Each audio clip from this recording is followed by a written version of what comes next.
Good morning. A very warm welcome to our service here in Kelso. We're celebrating harvest today, and you've just sung that hymn where it said, "All is safely gathered in."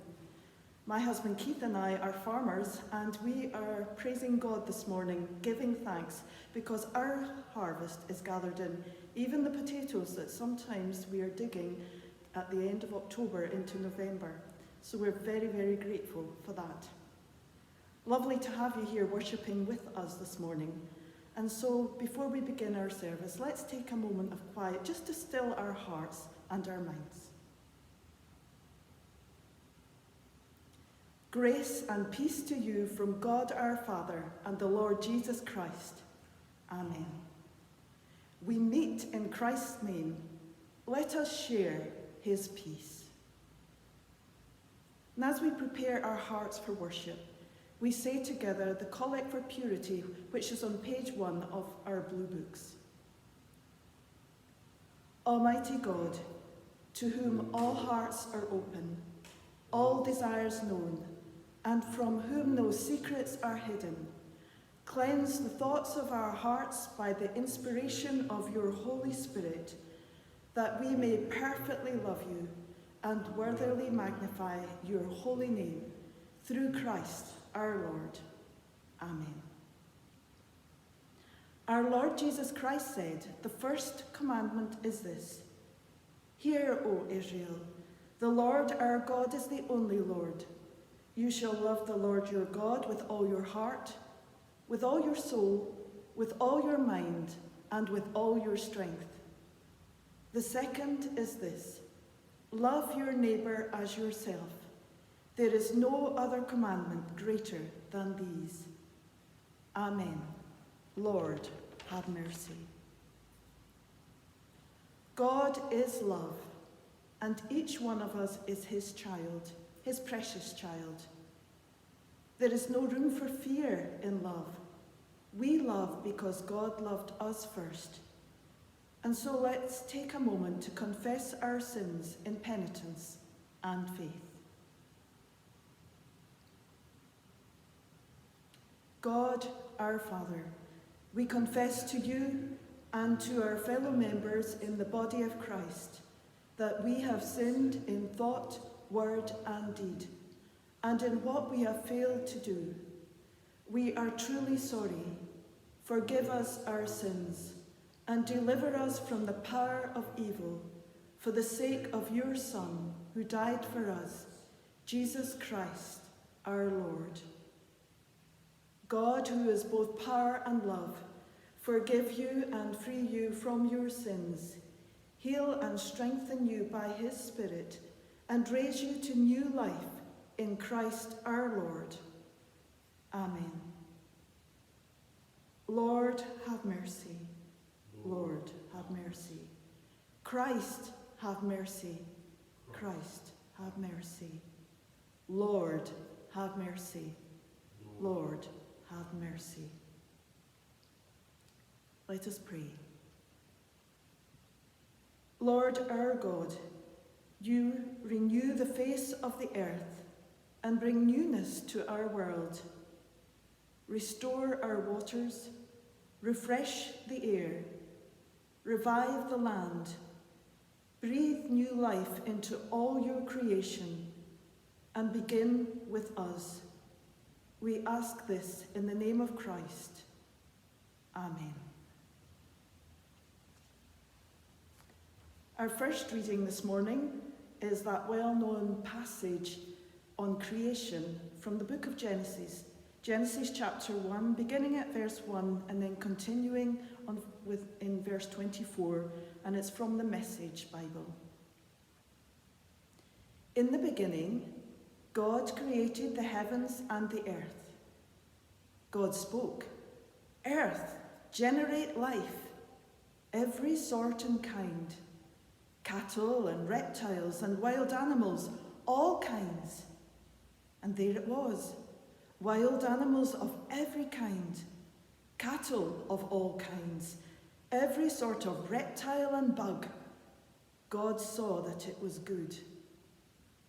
God spoke, Let us make human beings in our image. Make them reflecting our nature, so they can be responsible for the fish in the sea, the birds in the air, and the cattle. And yes, earth itself and every animal that moves on the face of the earth. So God created human beings. He created them godlike, reflecting God's nature. He created them male and female. God blessed them. Prosper, reproduce, fill earth, take charge. Be responsible for fish in the sea and birds in the air, for every living thing that moves on the face of the earth. Then God said, I've given you every sort of seed-bearing plant on the earth, and every kind of fruit-bearing tree, given them to you for food. To all animals and all birds, everything that moves and breathes, I give whatever grows out of the ground for food. And there it was. God looked over everything he had made.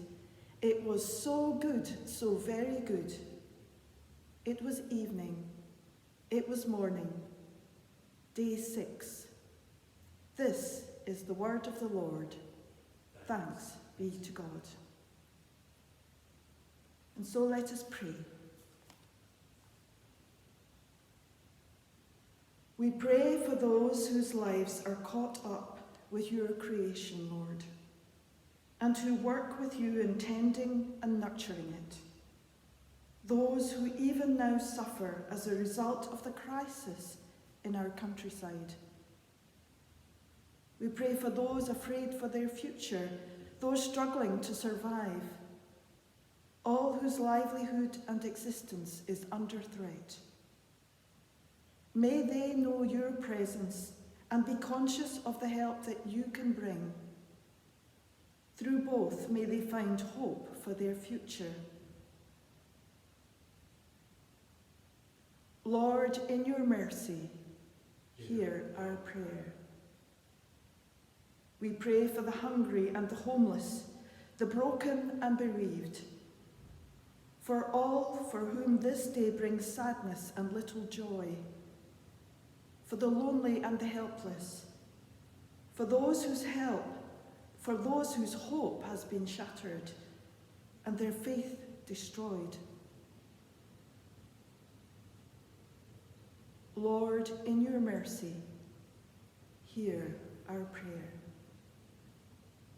We pray for the struggling and the oppressed, for those without power to negotiate or bargain, for all whose work goes unrewarded, whose produce is undervalued, for all who feel unwanted, believing their skills are no longer needed.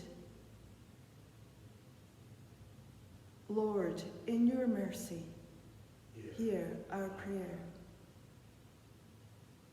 We pray for all who struggle to change the system, striving for justice and fair trade, trying to overcome political blindness and public insensitivity. We pray for all who influence our thinking, our buying and consuming, for all who formulate policy and manage the market, for fairness and compassion in all walks of life. Lord, in your mercy, hear our prayer. For responsible stewardship in our using of your world, for sustainable consumption as well as production, for care for creation and compassion for each other. Lord, may your kingdom come, your will be done on earth as it is in heaven. Amen. And now Bob is going to come and read the Gospel and share his thoughts on it.